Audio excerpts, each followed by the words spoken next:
Back in Coventry and back on stage, the Enemy have returned, recharged and ready to go.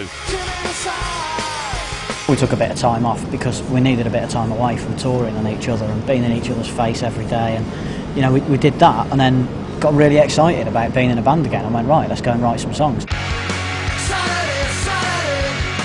This week sees the release of the Enemy's third album, Streets in the Sky. The band were hoping to mark the launch with 2 unique concerts inside the ruins of the old Coventry Cathedral. But last week, with the council still to grant the show a licence, the band had no choice but to move venues. It's a beautiful day as well. I was just about to say, the sun's out and it's like a bit gutting, but it would have been an amazing day, and I just think wasn't possible, was it, in the end? Our fans have bought tickets and we want to put on a great show for them. Council can do what they like, and councils will come and go. The Enemy will always be from Cov, and we'll always try and do the best by our fans.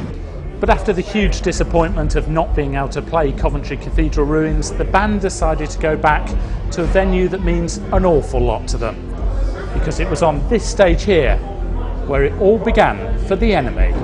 Our first ever gig as the Enemy was in the room over there, and the title for our first album, We'll Live and Die in These Towns, was written on the toilet wall in this building. It's kind of the perfect place, actually.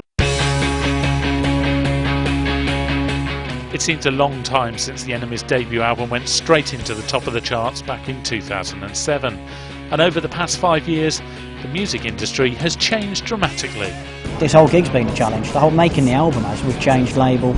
We're in a market where, like you say, guitars aren't you know, being played by the biggest radio stations, and the whole thing's a challenge. You know, we're rising to it, and it feels good to do that. And every time you have a victory when it's been a proper challenge, you feel a proper sense of doing something, an achievement.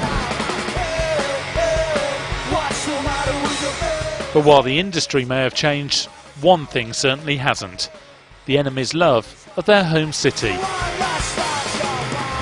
The whole city has just always mobilised and been proud of us, and we're proud of Coventry a million times over for that, and it's why I love playing, especially this room.